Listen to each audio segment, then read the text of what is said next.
మోకాల నొప్పులకు ఎటువంటి సర్జరీ లేకుండా ఎపియాన్ పెయిన్ క్లినిక్ అందిస్తున్న అత్యాధునిక చికిత్స. నమస్కారం, మీరు చూస్తుంది సుమన్ టీవీ. నేను మీ కీర్తి. సుమన్ టీవీ ప్రేక్షకులందరికీ శ్రీ విశ్వవసునామ సంవత్సర ఉగాది శుభాకాంక్షలు. తెలుగువారి సంవత్సరాది ఉగాది. క్రోధి నామ సంవత్సరానికి టాటా బై బై చెప్తూ కొత్త సంవత్సరానికి కొత్త ఆలోచనలతో ముందడుగు వేస్తున్నాం. పోయిన సంవత్సరం ఎన్నో విషయాల్లో ఒక ముందడుగు వేసుంటాం, కొన్నిసార్లు వెనకడుగు కూడా వేసుంటాం. అనుకున్న పనులు అనుకున్న సమయానికి కాకపోయిండొచ్చును. మరి అట్లీస్ట్ ఈ కొత్త సంవత్సరంలో మనందరికీ ద్వాదశ రాశుల వారందరికీ కూడా ఎలా ఉండబోతోంది, శ్రీ విశ్వవసు అంటే అర్థం ఏంటి, ద్వాదశ రాశుల వారికి ముఖ్యంగా మహిళలకి కూడా ఎలాంటి పరిహారాలు చేసుకుంటే బాగుంటుంది, సమయం అనుకూలించినప్పుడు ఇంకా సమయాన్ని మనకి మంచిగా తిరుగుబాటు చేసుకోవడానికి ఎలా ఉంటే బాగుంటుంది, ఇలాంటి విషయాలన్నీ మనకి తెలియజేయడానికి మనతో పాటు ప్రముఖ ఆస్ట్రాలజర్ బ్రహ్మశ్రీ నందిబట్ల శ్రీహరి శర్మ గురుగారు ఉన్నారు. నమస్తే గురుగారు. వాగర్థావివ సంపృక్తౌ వాగర్థ ప్రతిపత్తయే జగతః పితరౌ వందే పార్వతీ పరమేశ్వరౌ. సదాశివ సమారంభాం శంకరాచార్య మధ్యమాం అస్మదాచార్య పర్యంతం వందే గురు పరంపరాం. ఆదిత్యాయ చ సోమాయ మంగళాయ బుధాయ చ గురు శుక్ర శనిభ్యశ్చ రాహవే కేతవే నమః. శృంగేరి జగద్గురు పీఠాధిపతులకి, కంచి పీఠాధిపతులకి నమస్కారములు తెలియజేసుకుంటూ కార్యక్రమాన్ని ప్రారంభిద్దాం.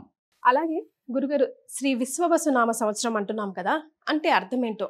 విశ్వావసు, విశ్వావసు అనగా విశ్వాసము కలిగినటువంటిది, నమ్మదగినటువంటిది అనేటువంటి అర్థంగా చెప్పవచ్చు.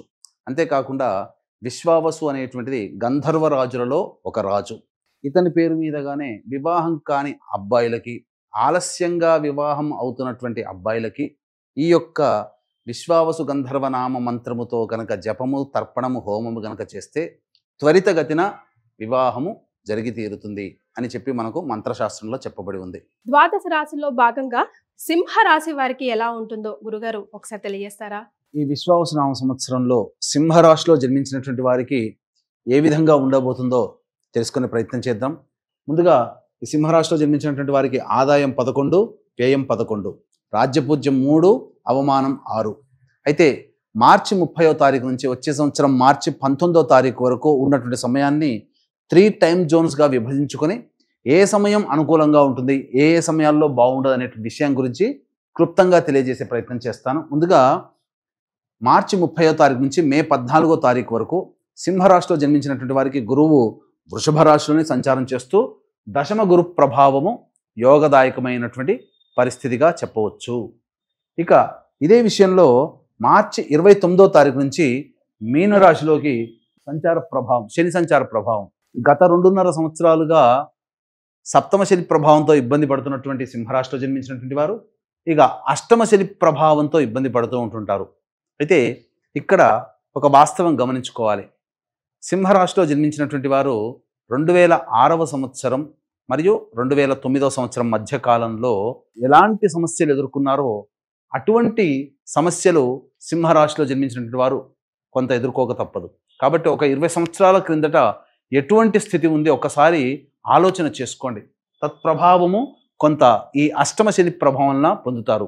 అయితే చాలామంది అనుకునేటువంటిది ఏంటంటే ఈ అష్టమ శని ప్రభావము పూర్తిగా 2.5 సంవత్సరాలు ఉంటుందా అంటే టైం బీయింగ్ వరకు కొంతకాలం మాత్రమే ఉంటుంది. కాబట్టి మీరు ఈ దశమ గురు ప్రభావము సింహరాశి వారిని చాలా మటుకు ఈ టైప్ 1 జోన్లో అనగా మే 14వ తారీఖు వరకు టైప్ 1 జోన్లో భాగంగా శని ప్రభావం ఉన్నప్పటికీ కూడా గురుబల ప్రభావం చేత చాలా సమస్యల్ని నెట్టుకొని వస్తారు. అయితే అష్టమ శని ప్రభావం ఉన్నటువంటి కారణం చేత కాంపిటేటివ్ ఎగ్జామ్స్ ఈ మే 15వ తారీఖు లోపలనే ఎక్కువగా జరుగుతుంటాయి. కాబట్టి ప్రధానంగా విద్యార్థులు బాగా కష్టపడితే తప్ప ఉత్తీర్ణత శాతాన్ని పొందలేరు. ఇదొక్కటి విషయాన్ని గుర్తుపెట్టుకోండి. ఇక ఈ సమయం మాత్రం వ్యాపార విస్తరణకి ఏమాత్రము అనుకూలంగా లేని సమయము. ఇక టైప్ 2 జోన్లో కనుక చూసుకున్నట్లయితే ప్రధానంగా మే 14 నుంచి సెప్టెంబర్ 28వ తారీఖు వరకు కూడా 27వ తారీఖు వరకు కూడా గురుడు లాభస్థానంలో సంచారం చేస్తుంటాడు. ఇది సంపూర్ణముగా అనుకూలంగా ఉండేటువంటి సమయము. కాబట్టి అన్ని విధాలుగా ధనాదాయము మే 14వ తారీఖు నుంచి సెప్టెంబర్ 27వ తారీఖు వరకు ఉంటుందని చెప్పవచ్చు. ఇక సెప్టెంబర్ 27వ తారీఖు నుంచి నవంబర్ 11వ తారీఖు వరకు ఈ కర్కాటక రాశిలో వ్యయ గురు ప్రభావము చేత ఏం జరగబోతుంది? ఖర్చులు ఎక్కువగా అవుతాయి, ధనము సంపాదించుకోవడానికి మార్గం కష్టతరం అవుతుంది. అంతేకాకుండా ప్రధానంగా అనవసరమైనటువంటి ప్రయాణాలు ఎక్కువగా చేయాల్సినటువంటి పరిస్థితి ఈ సెప్టెంబర్ 28 నుంచి నవంబర్ 11వ తారీఖు వరకు ఉన్నటువంటి మధ్యకాలంలో ఈ యొక్క సింహరాశిలో జన్మించినటువంటి వారు పొందుతారు. అయితే ఈ టైప్ 2 జోన్లో భాగంగా శని ప్రభావమే కాస్త ఇబ్బందికరంగా మారుతుందని చెప్పవచ్చు. ఎందుకనంటే మార్చి 29వ తారీఖు నుంచి జూలై 12వ తారీఖు వరకు మీనరాశిలో అష్టమ శని ప్రభావం ఉన్న జూలై 12 నుంచి ఈ యొక్క మీనరాశిలోనే ఉండి వక్రీకరించినటువంటి కారణం చేత అక్టోబర్ 9 వరకు కూడా ఈ వక్రీకరణ ప్రభావం చేత అష్టమ శని మరియు సప్తమ శని ప్రభావం. ఈ సమయం చాలా జాగ్రత్తగా ఉండాలి. జూలై 13వ తారీఖు నుంచి అక్టోబర్ 9వ తారీఖు మధ్య ఉన్నటువంటి కాలం ఏమవుతుంది? అన్ని విధాలుగా శని ప్రభావంలో నష్టం చేకూరుతుంది. ముఖ్యంగా భాగస్వామ్య వ్యాపారస్తులు, భాగస్వాముల మధ్య, దంపతుల మధ్య విభేదాలు వచ్చే అవకాశం ఉంటుంది. మీరు ఎవరితో కలిసి పని చేస్తుంటారో వారితో సమస్యలు అనేటువంటివి జూలై 13 నుంచి అక్టోబర్ 9 వరకు ఏర్పడతాయి. ఎంత గురుబలం ఉన్నప్పటికీ కూడాను శని ప్రధానంగా అవయోగాన్ని కలిగించే గ్రహం కాబట్టి ఈ సమస్యలు అనేటువంటివి ఎక్కువగా ఉంటాయి. అయితే అక్టోబర్ 10న శని భగవానుల వారు కుంభరాశిలో ప్రవేశం చేసి అప్పుడు కుంభరాశిలో వక్రీకరించి ఉంటాడు. శని రాహుల యొక్క ప్రభావం కొంత దోషాన్ని అనేటువంటిది ఈ జూలై 13 నుంచి ఈ అక్టోబర్ 10వ తారీఖు నుంచి సంబంధించి నవంబర్ 25వ తారీఖు వరకు ఏర్పడేటువంటి సమయం. ఈ సమయం కీలకం. ఏమవుతుంది? కుంభరాశిలో వక్రీకరించినటువంటి కారణం చేత ఇటు షష్టమ భావ ఫలితాన్ని ఇవ్వబోతున్నాడు. కాబట్టి అన్ని విధాలుగా మీరు శత్రువులపై విజయాన్ని సాధిస్తూ ఒకవైపు అదే శత్రువుల వలన సమస్యలు అంటే తుదకి ఇక్కడ జరిగేటువంటిది ఏంటి? అంతిమంగా ఏదైనా పోరాటం చేయాలి. కానీ ఈ సమయం ఏదైతే ఉందో అక్టోబర్ 10వ తారీఖు నుంచి నవంబర్ 25వ తారీఖు ఉన్నటువంటి సమయం ఏదైతే ఉందో అది ప్రధానముగా మీకు యోగాన్ని కలగచేస్తుంది. ఖచ్చితముగా మీరు ప్రత్యర్థుల మీద విజయాన్ని పొందుతారు. వ్యాపార విస్తరణ కావచ్చు, లేకపోతే ఇతరత్ర సంబంధించినటువంటి విషయాల్లో మీ ప్రత్యర్థుల మీద మీరు విజయాన్ని పొందుతారు. అంటే ఇక్కడ ఏంటి? న్యాయవాద సంబంధమైనటువంటి విషయాల్లో గెలుపు మీదే అవుతుంది. ఇది మాత్రం గుర్తుపెట్టుకోండి. ఇది చెప్పవచ్చు.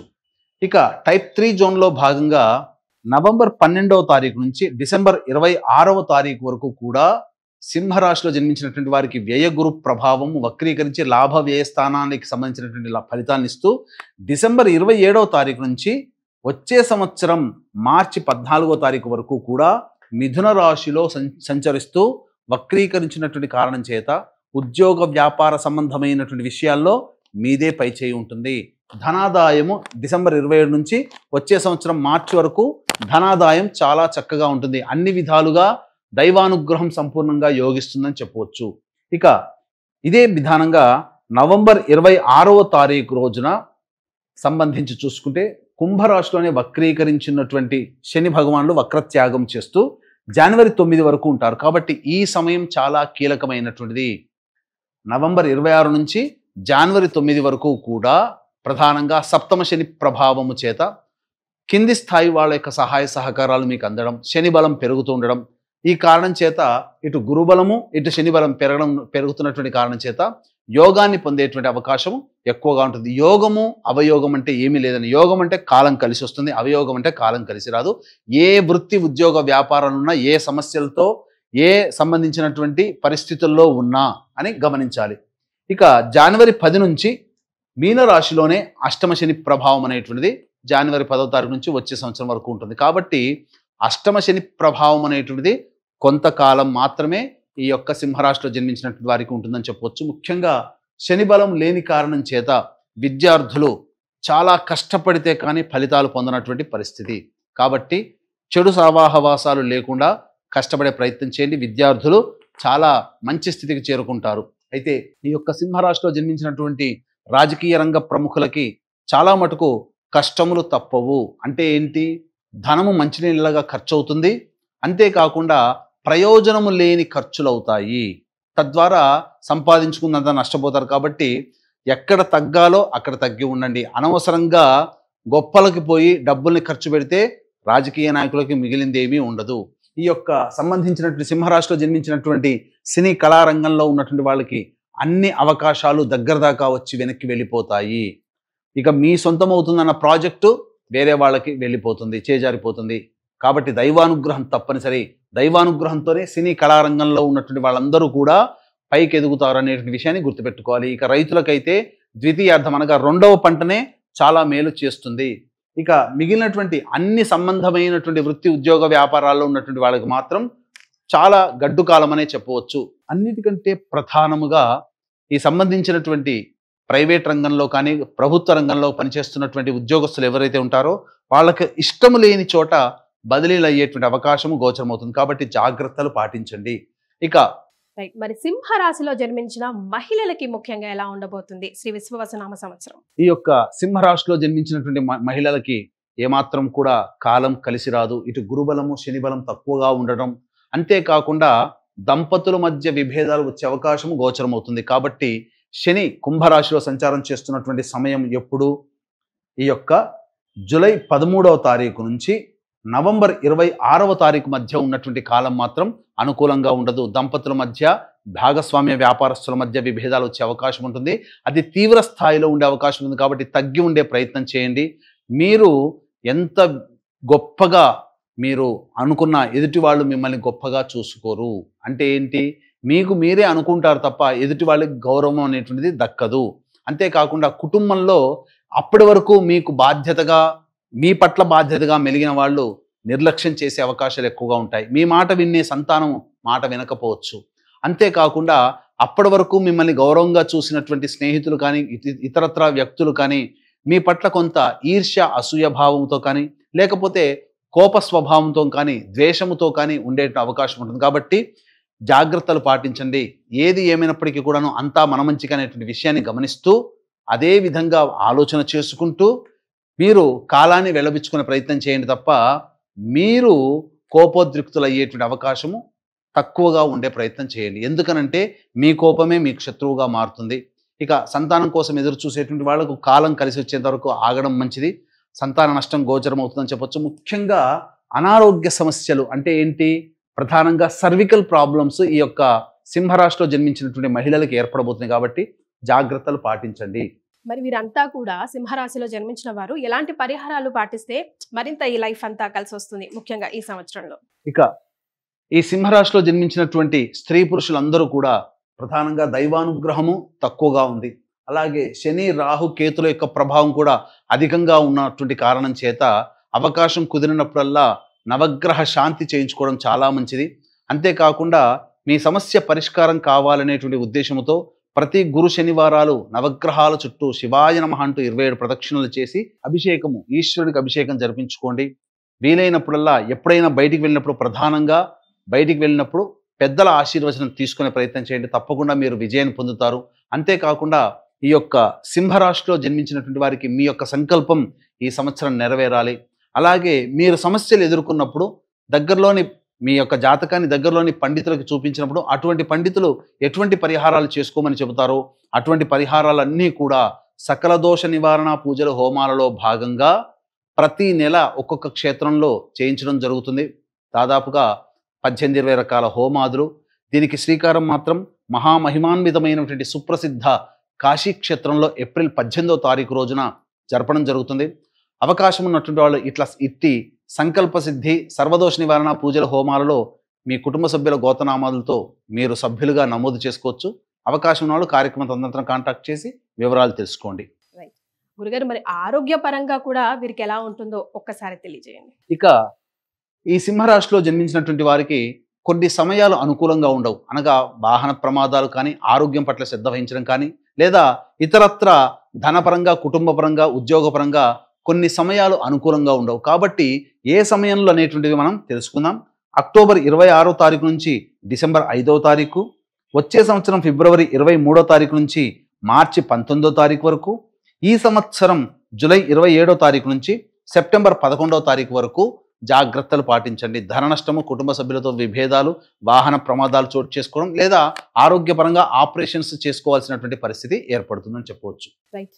సో ఉద్యోగం చేసే వాళ్ళకి కొత్త ఉద్యోగం లో చేరాలనుకునే వారికి, లేదంటే వ్యాపారాలు విస్తరించాలనుకున్న వాళ్ళకి, వ్యాపారాలు కొత్తగా మొదలు పెట్టాలి అనుకున్న వారికి మరి ఈ సంవత్సరంలో ఏ సమయం అనుకూలంగా ఉంటుంది ఒకసారి తెలియజేస్తారా గురుగారు? ఇక ఈ యొక్క సింహరాశిలో జన్మించినటువంటి నిరుద్యోగస్తులు ఎప్పుడు ఉద్యోగము, అలాగే ఆల్రెడీ ఉద్యోగం చేస్తున్నటువంటి వాళ్ళు వేరే సంస్థలో ఉద్యోగ ప్రయత్నము, అలాగే వృత్తి వ్యాపార విస్తరణ, నూతన వ్యాపారం చేయాల్సినటువంటి సందర్భాల్లో ఏ సమయంలో అనుకూలంగా ఉంటాయో తెలియచేసుకుందాం.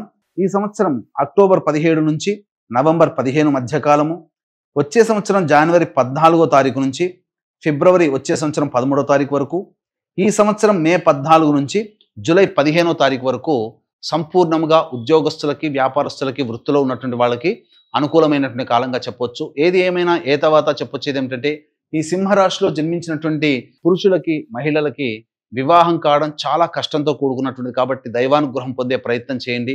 ఇట్టి దైవానుగ్రహం అందరికీ అందించాలనేటువంటి ఒక సదుద్దేశంతో ప్రతి నెల ఒక్కొక్క క్షేత్రంలో ఈ యొక్క మీ సంకల్పం నెరవేరడం, మీ జాతకరీత్యా దోషాలు తొలగిపోవడం కోసం సంకల్ప సిద్ధి, సకల దోష నివారణ పూజల హోమాలు అనేటువంటి చేయించడం జరుగుతుంది. దీనికి శ్రీకారం మాత్రం సుప్రసిద్ధ మహిమాన్విత కాశీ క్షేత్రంలో ఏప్రిల్ 18వ తారీఖు రోజున జరిపించడం జరుగుతుంది. కాబట్టి అవకాశం వాళ్ళు ఈ కార్యక్రమంలో మీరు సభ్యులుగా చేరవచ్చు. చాలా సంతోషం అండి, ధన్యవాదాలు. సర్వం శ్రీ ఉమామహేశ్వర పరబ్రహ్మార్పణమస్తు.